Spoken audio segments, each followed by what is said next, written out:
Hi, everyone. Welcome to a special episode of the All Dolphins podcast. This is episode 235 on this Sunday, March 3rd, 2024. And we are producing this bonus episode to discuss the reports that came out Sunday morning out of Indianapolis, suggesting that the Miami Dolphins are more likely than not to not use the franchise tag on defensive tackle Christian Wilkins, which certainly is big news because it's not as if we're talking about an insignificant player.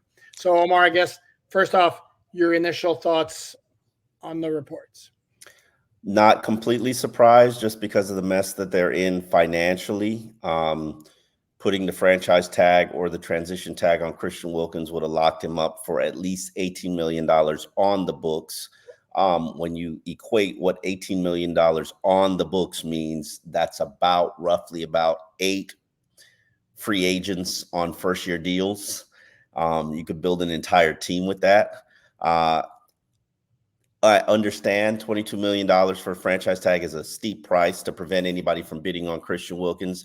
What I thought would be the best strategy was something that Adam Beasley actually proposed, which is put the transition tag on him and then just match whatever else somebody offered. Because you're in state, you'd basically be giving him more money. But it doesn't seem like the Miami Dolphins want to go that route. They're just going to expose them to the market and pray that they're the highest bidder, or they're just willing to move on from Christian Wilkins. And we don't know what the answer is right now. This could all be posturing to me. This could all be agent posturing, Dolphins posturing. We'll know for sure on March 5th. Yeah, and it's important to point out here because you threw out two figures. The 18.5 would be for the transition tag, which lets Wilkins negotiate when any other team. Dolphins retain the right to match. No compensation if they don't match. The 22 million is for the non-exclusive franchise tag, which technically allows Wilkins to talk to other teams, but any team that would sign Wilkins with the Dolphins declining right? that, you would get 2 first-round picks, and nobody doing that. No. The question is, was this a wise move for the organization? Was this the right move, considering where they are and what they have to do in the next 2 weeks in terms of cutting about $31 million in payroll just to get to baseline? You're probably going to have to cut at least 40 something just to even begin improving your roster or re-signing your own players. It's going to be a very uncomfortable situation for this franchise. But right now, the decision to not use a tag to retain Christian Wilkins puts you in an even worse situation, in my opinion. Well, yeah, this is where, and here's the thing is, I like to ask questions here. And the questions I would have, number one, is it possible that agent David Mulugeta told the Dolphins, don't bother with the franchise tag, he's not going to sign it. You guys are cash strapped enough. We're gonna play the who's gonna blink first game. There's no way you're not gonna carry the tag on him with the threat of him not playing. Number one possibility. Okay.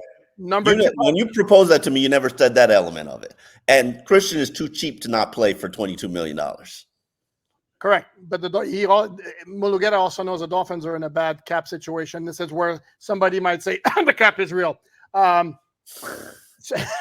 Yeah, when you've been very irresponsible with it, yes, the cap becomes real. Correct. So, but this notion that it never comes into play, that's not quite accurate. It does come. It only comes into play for about 3 teams a year. You're correct. Okay. Yes, and the Saints are usually one of them. And the Dolphins happen to be one of those this year.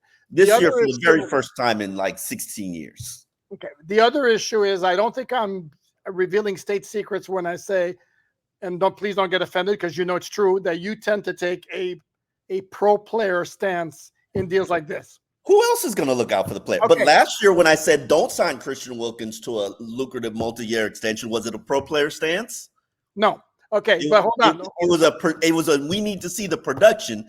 Then when we saw the production, we were both like, oh, you effed up. Correct. And I tend to be more in the middle in this particular case because the other thing is I'm going to guess that Christian's demands through his agents were probably not necessarily modest. Let's put it that way. They've never been modest. Okay, but it's not as simple as saying, and this is like what I don't like this notion of while the Dolphins deserve some criticism for having put themselves in this position with Christian, it's also not quite as simple as to say, well, they're stupid they don't re-sign him because he's a foundational player, which he is. But at a certain point, you also can't give him just everything he wants just because this is where we are. Yes. Also, I would like to point out that maybe this isn't just about Christian. Magetta has Javon Holland, Jalen Ramsey, David Long, I believe Raekwon Davis. I believe Robert Hunt is with Athletes First. Tua is with Athletes First, which are all in the same camp. This isn't, hey, you screw me here, I might screw you everywhere.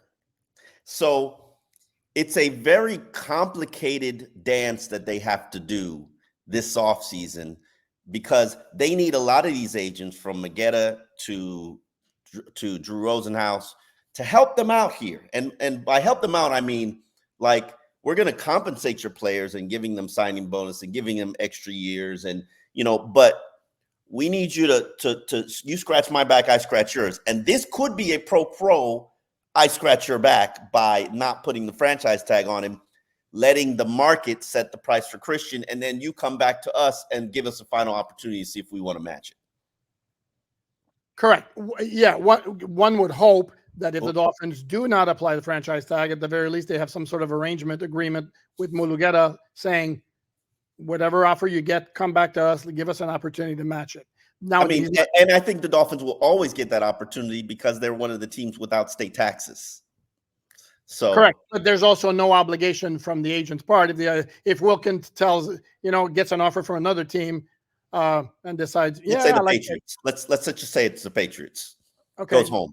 Oh, correct, because he's from Massachusetts. It's important to point that out. Maybe he decides. Even though the Patriots are going to suck right now, but he might want to be part of a Gerard Mayo team. Correct, and he also may want to play in Massachusetts. The hometown thing does have appeal to certain players, and let's also remember that Texas and Nevada don't have state income tax, so maybe. And I've heard somebody throw out Houston as a possibility. That's an up and coming team. Houston's a possibility for a lot of players. A lot of players are trying to get to Houston. Correct, and they have a coach who also I think has got a lot of respect from the players. He's a former player who did a great job. Important point to mention also. Even if the Dolphins don't apply the franchise tag by the 4 p.m. deadline on Tuesday, they still technically and legally are the only team allowed to negotiate with him until March 11th.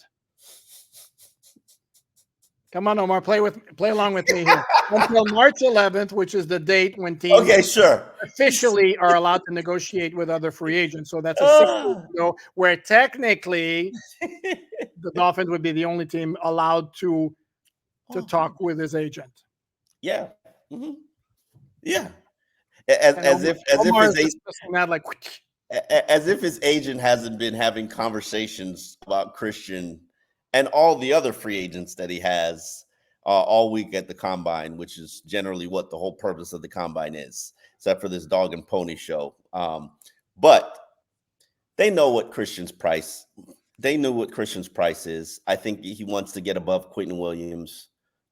Will he get above Quentin Williams on the market? I don't know. I have a column up on alldolphins.com right now that you can read, and it addresses the fact that the last elite defensive lineman who got to the market last year was Javon Hargraves, who was a 2-time Pro Bowler. He got to the market at the age of 30, and he got 4 years, $81 million from the San Francisco 49ers. Keep in mind that also has high levels of taxes in California, and only $40 million of that money was guaranteed. Now, there are a number of other defensive linemen who got compensated handsomely by the teams that they played for last offseason. More than Hargrave. Who got more than Hargrave did? They all got more than Hargrave did. But this is the last free agent who hit the market. And, he's basically earning $20 million a season in 23, 24, 25. And then 26 is an option for 22.5. Now, that's what the market bared for a player who's probably trying to latch himself on to a contender. Let's just say that the market comes back a little bit and that's what's on the table. I think that's ridiculous because I think Christian's probably sitting at $60 million in guaranteed money. It's possible that the market could show Christian that, hey, you're not as in demand as you think that you are, especially since there's a nice, healthy crop of decent free agents out there. Leonard Williams, Daquan Jones, Tim Settle, that can actually fill the void of Christian. Not exactly replace him, but fill the void of Christian. But there's so many different voids that Christian's absence would create from a leadership standpoint, from a culture set standpoint, first guy in the locker room, last guy out, community efforts. And he's also a very durable player who's improved and transcended every single season. So that's why he'll probably be a high-level target for a lot of these free agent teams, a lot of these teams looking for free agent defensive line help, just because these players don't hit the market without restrictions very often. No, and if you notice, there's a reason why, like all the national outlets who rank like the top 100 or top 150, whatever it is, free agents around the NFL will have Wilkins pretty near the top. And NFL.com, as you wrote this weekend, had him at number 4, which I know you thought was a tad high, but still, I think we can pretty much agree. Let's say at worst, a top 15 free agent on the market. No question. Top 15. And for the record, I looked at the free agent list. Unless some guys get cut and purged, I don't think this is a great free agent class of players. Just it's not that sexy. I've seen it sexier in past years. Now, that's no disrespect to Christian and all the guys on there, but truthfully speaking, a lot of Dolphins players are some really attractive free agents on this list of players. And I'm not necessarily certain that's a great thing for the franchise. No, and here's the other thing I would say also, to 2 quick points. Number one, it's not to give myself a pat on the back, but remember, I've kept harping on the fact that he's earned the right to be a free agent, which to me was like, that means something. You just don't say it unless there's a message. Now, is it possible the Dolphins do a 180 and before Tuesday apply the tag? Of course. Is there a chance that they re-sign him at some point? Absolutely. But I think the notion that there's no way in hell the Dolphins let Christian Wilkins walk, I think that idea is out the window, because again, they just have only so much money, and they have needs up the wazoo on this team. Absolutely. Where would you peg? So right now, if I tell you, okay, where would you peg the percentage Christian Wilkins is with the Miami Dolphins for the start of the 2024 season? You would put it at about 20%.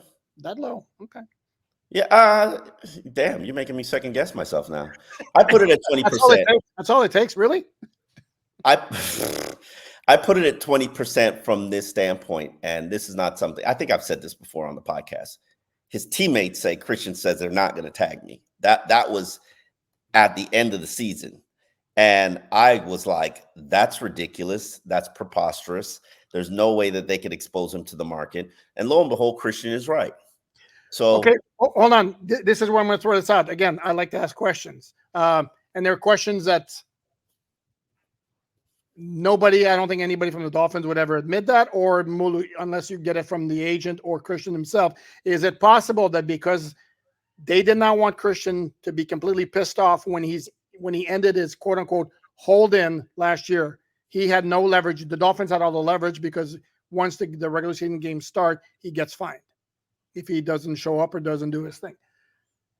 Can we not make room for the possibility the Dolphins said, when Christian said, I'm ending my hold in, to ensure that they would not have a completely pissed off player on their roster, that they told him, you come back, play out the season, we'll revisit your contract after the season, and we will not tag you? 0. Okay. And see, he could have delivered a 15 sack season, and then you'd be a liar. I don't think Chris Greer would operate like in that fashion. I think there's more of a wink, wink understanding. You help us with Jalen Ramsey's $25 million in guaranteed money he's getting paid right now. Help us by restructuring that contract. Help us by restructuring David Long's contract. We don't tag Christian. And we don't tag Christian. Yeah, I think that is more of a, the business mechanisms. Everything is a fluid situation. And in the alldolphins.com piece that I did a couple of days ago, where it gives you 12 players and avenues to create the cap space you need to make the decisions that you have to make to rebuild this roster.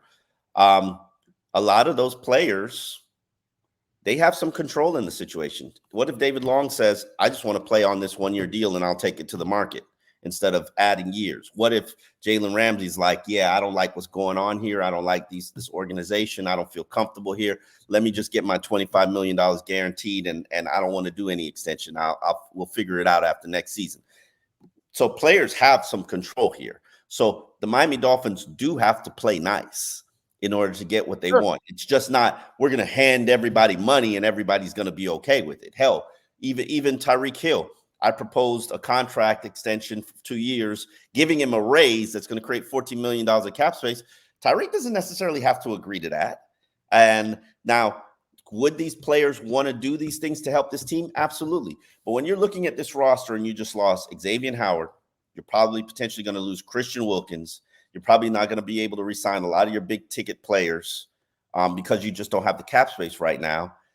Do you want to be part of something, lock up long-term to this situation, especially when it's not showing you that there's tremendous amount of upside? I don't know. So I'm not saying that this is a doomsday situation, but players need to see movement and they need to see action. Javon Holland put out a tweet earlier today responding to a fan, basically chastising the fan for criticizing the players when they don't know the business aspect of this league. They don't know how the offers that were made. Yeah, except does Javon really need to dive into that, though, if we're going to be honest? By the way, happy birthday, Javon Holland. It's his birthday today. But does he really really need to dive into that? Because he's one of the guys with his hand out. And you don't know. Like people, like I read the post that was posted, and it addressed Austin Jackson's contract and Robert Hunt's contract. Those two were in a completely different circumstance and situation because, both were injured at the time, but Austin Jackson was playing with an oblique tear that was getting worse. So he needed his money now. Whereas Robert Hunt, he had the hamstring injury. But playing with a really nasty hamstring injury. Where I will back you up on this is the gentleman putting up the post does not know what the contract offers are, and it's very easy for but fans. He's insinuating that they were fair, and I can tell you right now they weren't fair. I know that. Again, who decides what fair or not? I mean, what market is fair. Well, correct. Okay. What market is fair. And when I wrote about Austin Jackson's deal, don't like the deal. And for many, many reasons, I didn't like the deal, but I understood the deal. Now, no, you didn't like it. You didn't like it from an Austin standpoint because you're a pro player. I didn't like it from a team standpoint either because it didn't allow any room for restructuring. It didn't. He's not like Zach Sealer or Durham Smythe or Alec Ingold where he can restructure and help them create cap space. Austin's deal, it was what he needed considering his oblique was torn and he was playing through it. Rob Hunt could have been in a similar situation, but if you're offering me $8 to $9 million a year and the market tells me I'm a $14 million a year player, how is that fair? Okay, let's go back. We're kind of derailing. This is supposed to be we're in the weeds. Yes, I know, because it's supposed to be about Wilkins.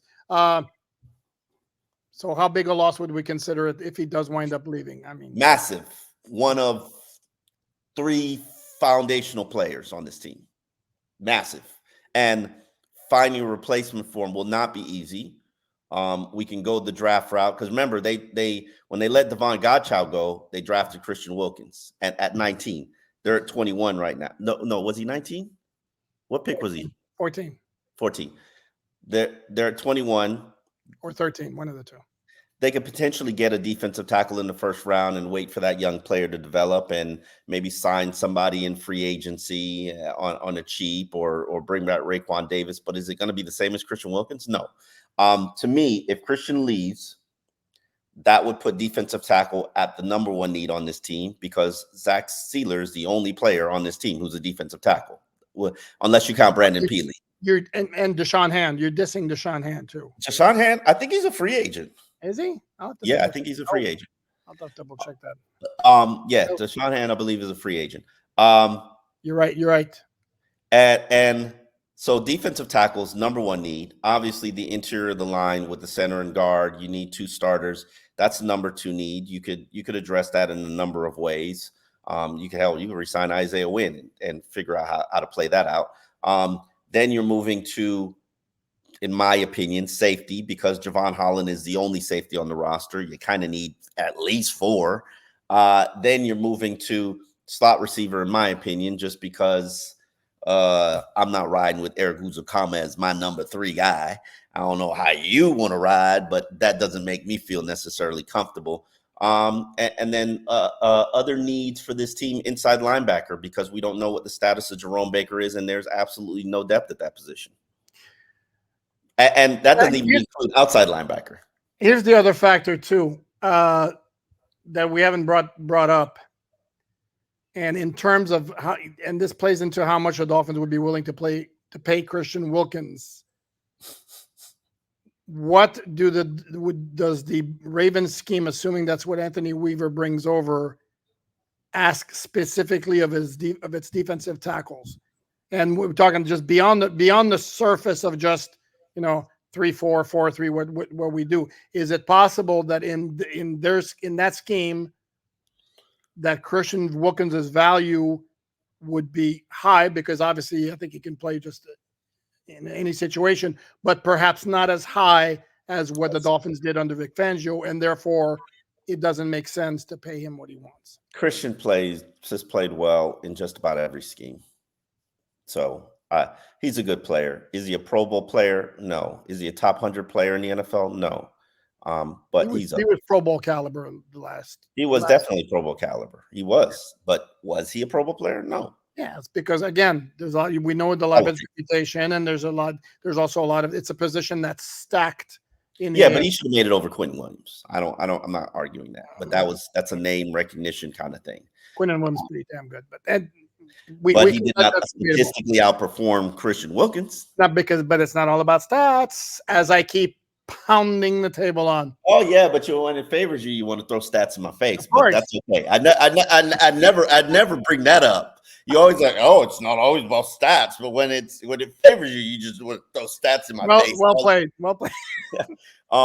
It's like Pro Football Focus. I don't use them as like the end all be all, but if their stats support my point, PFF baby. I will never use them. Not player rankings. I'll use like individual statistics, but that's another. That's a whole different story. Okay, final thought on Christian Wilkins and this whole situation. This is what happens when you're irresponsible with your books and you take this all-in approach and you live off credit cards, and then eventually the credit card bill becomes due, and then you got to tighten the budget and you got to make tough decisions. Exposing Christian Wilkins to the market is a massive risk, and I am pretty sure you're going to be waving bye-bye to him. And this could lead into a whole different episode we wanted to do, is evaluating the all-in approach that the Dolphins took and whether it was worth it, whether it was a success. Because absolutely, had the Dolphins, let's say, gone to the Super Bowl last year, even if they would be on the verge of losing Christian Wilkins, I think fans would be okay with it. Unfortunately, they came up short, and now they're about to pay a price for that all-in approach. No matter what, they were going to come up short. No matter what, they were going to come up short, even despite how the season belly flopped. They were always going to come up short because they weren't on the level of the Kansas City Chiefs or the Baltimore Ravens. But I will say this cap crisis was coming no matter what. The apocalypse was coming no matter what. Well, once you went for Tyreek Hill, Bradley Chubb, Jalen Ramsey, and redid their contract, that's 3. I mean, you were talking 3 massive contracts you took in. Good in players. In a 2-year span. Oh, correct. No, they're great players, but not great. Come on, let's not exaggerate. 2 of the 3 are great. Okay, Bradley Chubb is okay. He's not great. Let's say we agree on very good. Very good. Very good. Okay. Very good. Sorry, Bradley. I was going to go. I was going to let you in, but Omar doesn't want to. So great is Hall of Fame, and Waddle. And Hill and Ramsey are on Hall of Fame trajectory. So completely agreed. Yeah. And what's your take on this Christian Wilkins? Shame that it's come to this, but it's the price that you paid for going all in. And again, as we said before, if losing Christian Wilkins mean you're able to re-sign Hunt, Williams, and Van Ginkel, I'd rather re-sign Hunt, Williams, and Van Ginkel. Yeah, I don't know if the math is that simple, but it's somewhere along those lines. If you just put him on the books at $18.5 million on the books, That's the equivalent about 4 to 5 really good NFL players on the first year, free agents on the first year of their contract. You could go sign an elite cornerback, a starting guard, an inside linebacker, and a safety for what it would cost just to retain Christian Wilkins. That's just the reality of what the math and the money is. So I understand the move. I just think it makes you very foundationally vulnerable. And right now, Christian Wilkins is not here. Your foundation is not solid unless you replace him with Chris Jones. So I'm going to say it again. I've said it before. I'm going to say it again. I would be floored with a capital F if Chris Jones is playing for anybody but the Chiefs in 2024. So I'm on record. And by all means, if I'm proven wrong, I will take the L and the comments. You can let it rip on the comments. Because that I will have said, unlike certain things I get criticized for. Sorry. I'm sure Chris Jones and his agents, the Katz brothers, would love the Miami Dolphins to be in the conversation. Sure. And the Dolphins certainly love to be in the conversation. So we shall see where it goes. Okay, we shall. All righty. Well, we appreciate you watching. We appreciate you coming to this special episode. As we tell you, we'll be here when things happen, and here we are. On that note, we'll see you on Monday. You know how to find us on everything All Dolphins. Information provided right now. Visit alldolphins.com for the latest news, analysis, and columns, and it's all free. You can find Omar Kelly and Alan Poupard on the All Dolphins podcast discussing South Florida's NFL team on YouTube and anywhere you find your audio podcasts. Make sure you subscribe, like, and share so you stay in the know.